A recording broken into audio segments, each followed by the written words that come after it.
जय श्री राम, जय हनुमान, जय बागेश्वर धाम सरकार।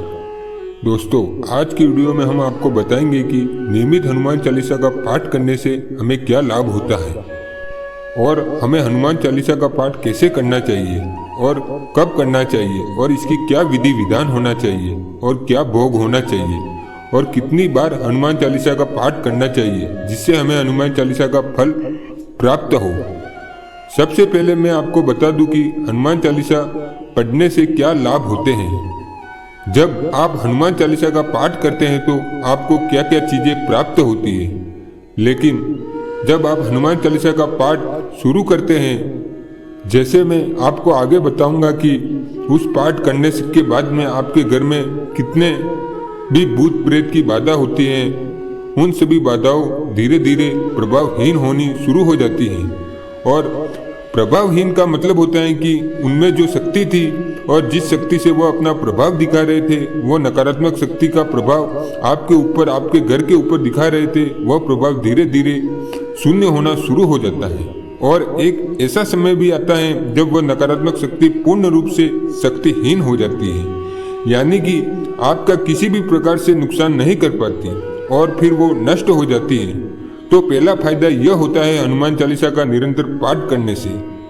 और हनुमान चालीसा का पाठ उस समय बहुत ही बड़ा वरदान साबित होता है जब आपके तमाम रास्ते बंद हो जाते हैं, जब आपको कुछ दिखाई नहीं देता, जब आपके सारे रास्ते बंद हो जाते हैं, तब आपको निराशा हो जाती है, जब आपको ऐसा लगता है कि अब तो कुछ करने के लिए बचा ही नहीं है, काम धंधे बंद हो गए हैं, या लड़ाई झगड़ा इतना बढ़ चुका है कि या घर में इतना क्लेश हो रहा है, या बीमारियां घर से नहीं जा रही है, तो उस समय एक नया रास्ता वह खोलते हैं। हनुमान चालीसा का पाठ जो है वह एक नई आशा की किरण आपके जीवन में लेकर आता है। साथ ही हनुमान चालीसा पाठ करने से आपके पितृ भी प्रसन्न होते हैं। ये चीजें आप ध्यान से देखिए। अगर पितृदोष आपके घर में है और हनुमान चालीसा का पाठ आप कर रहे हैं, और जो विधि मैं आपको बताऊंगा, तो आपके पितृ भी आपसे प्रसन्न होंगे और आपके घर में सुख शांति आएगी। साथ ही साथ में उनका पितृदोष जो है वह धीरे धीरे समाप्त होना शुरू हो जाता है। अगला फायदा यह होता है कि जब आप हनुमान चालीसा का पाठ करना शुरू कर देते हैं तो हनुमान जी महाराज आपको सपने के माध्यम से दर्शन देना शुरू कर देते हैं और आपको ऐसा लगेगा कि हनुमान जी की एक सुंदर सी मूर्ति आपको दिख रही है और आपको ऐसा सपने के माध्यम से दिखेगा जैसा आप मूर्ति पर एक चोला उड़ा रहे हैं, और आपको ऐसा लगेगा कि आप एक भंडारा कर रहे हैं और आप हनुमान चालीसा का पाठ कर रहे हैं। हनुमान जी की मूर्ति के सामने आपको ऐसे सपने के माध्यम से दिखेगा।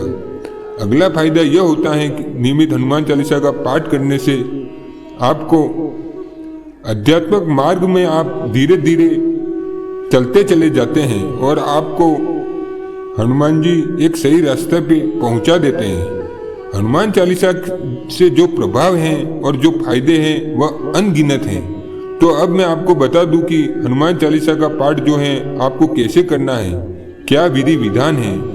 एक बात मैं आपको बता दूं कि बिना नियमों और पालन किए आपको हनुमान चालीसा की साधना या पाठ नहीं करना है, तो आपको फलदायी नहीं होते हैं। जैसे उदाहरण के लिए, जब में आप किसी भी देवता की स्थापना करते हैं, आप किसी भी चालीसा का पाठ करते हैं, जब आप किसी भी चालीसा का मंत्र का जाप करते हैं, तो उसका मतलब होता है कि वह उस देवता का आह्वान कर रहे हैं। आह्वान का मतलब वो होता है कि देवताओं को आप एक तरीके से न्योता दे रहे हैं, बुलावा दे रहे हैं, तो वह देवता जो है आपके घर में प्रवेश करने के लिए आता है।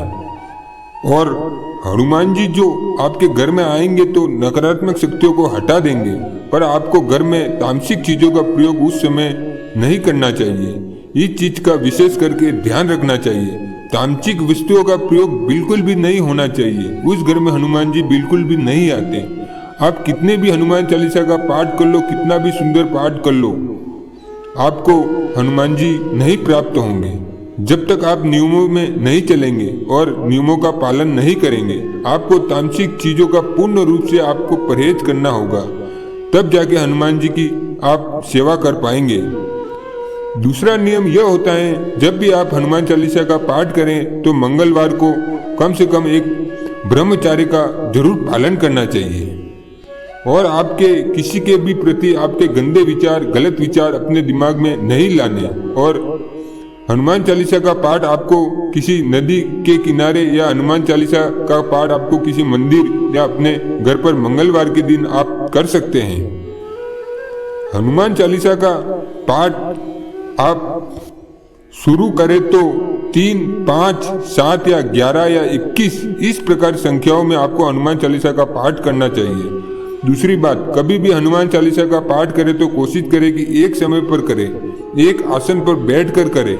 समय जो है वह एक होना चाहिए। जैसे सुबह 6 बजे तो सुबह 6 बजे अगले दिन अपन को हनुमान चालीसा का पाठ करना है।